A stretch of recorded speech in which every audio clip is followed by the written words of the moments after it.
When you think of Rolex, what comes to mind? Success, right? Luxury, perfection. But the story behind that famous crown? It's not what you think. It's not about inherited wealth or some silver spoon. No, this is the story of an orphan who took an unbelievable tragedy and turned it into one of the most powerful brands in the world. Let's get into the story of the man behind the crown. Okay, to really get a sense of what he built, let's just start with a number, a big one. Today, the Rolex brand is valued at a staggering $8 billion. Think about that. It's a symbol of precision, of status, and you can spot it anywhere on the planet. But the real question is, how did it get here? Well, the answer all comes down to one guy, Hans Wilsdorf. And to really get his story, you have to wrap your head around two totally opposite things at the same time. On one hand, you've got this global luxury icon he created. And on the other, who he was when this whole journey started, a 12-year-old orphan. So, this first part of his story, it's absolutely crucial.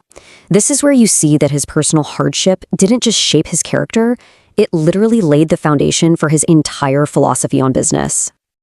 The loss was just sudden and total. His mother passed away in 1892, and then, just a year later, his father was gone too. At only 12 years old, Hans and his siblings were left completely alone. Their family's successful business, it was just sold off by their uncles. But what's truly remarkable is how Wilsdorf himself talked about this tragedy. He didn't see himself as a victim, not at all.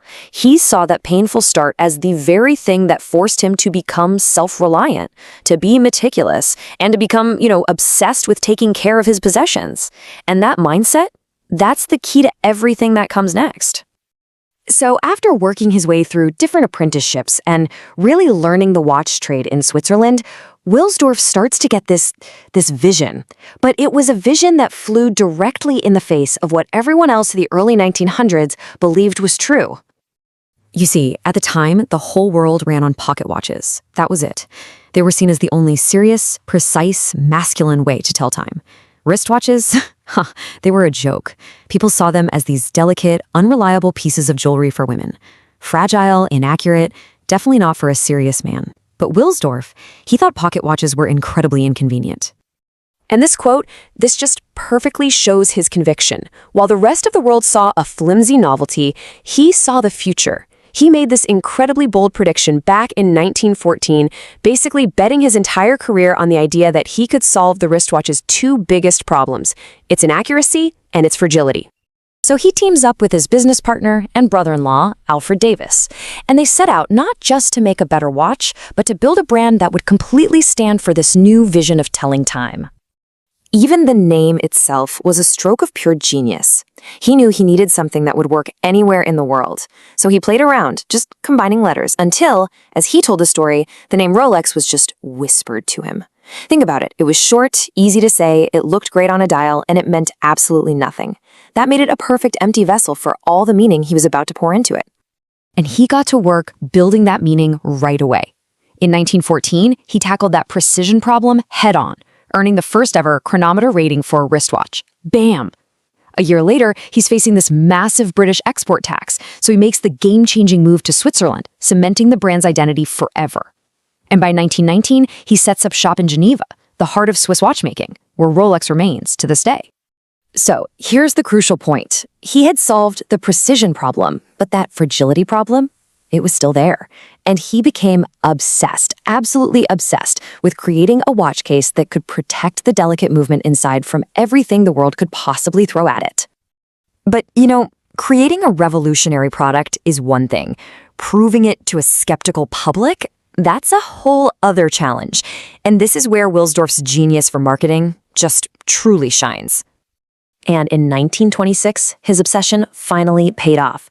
He introduced the Rolex Oyster, which featured this hermetically sealed case that was, just like the name says, as impenetrable as an oyster. This was the world's first truly waterproof watch, a total game changer. But again, that same old problem. How do you make people believe it? In an era with no TV, no internet, how do you show off a technological breakthrough in a way that just captures the entire world's imagination? Wilsdorf found the perfect stage a year later.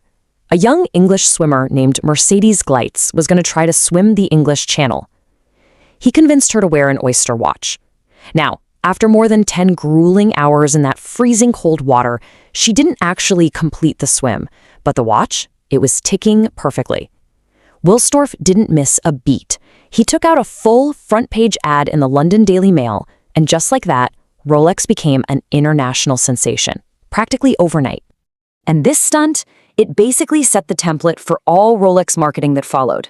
He started putting watches inside fishbowls in jewelry store windows. He gave them to the first pilots to fly over Mount Everest. He partnered with land speed record holders like Sir Malcolm Campbell. See the pattern? He wasn't selling luxury. He was selling reliability, adventure, and a connection to incredible human achievement. So, Wilsdorf had achieved everything he set out to do. He made the wristwatch precise, he made it durable, and he made it desirable. But the final chapter of his story, it reveals a purpose that I guarantee no one could have seen coming. Okay, so in 1944, his wife Florence passed away. They had no children, and he wanted to ensure the future of his company and create a lasting legacy. So he established the Wilsdorf Foundation, a private charitable trust. And here it is. This is the most astounding fact in this entire story. Before he died in 1960, Hans Wilsdorf transferred every single one of his shares. That's 100% of the ownership of Rolex to that foundation. Let that sink in. This means that the ultimate symbol of private wealth is, and has been since his death, owned entirely by a charitable trust. It can never be sold. It will never go public. Its profits are used for charity. So we're left with this question. The orphan who became obsessed with looking after his own possessions ended up creating this icon of luxury, but in the end, he gave it all away to ensure it would look after others.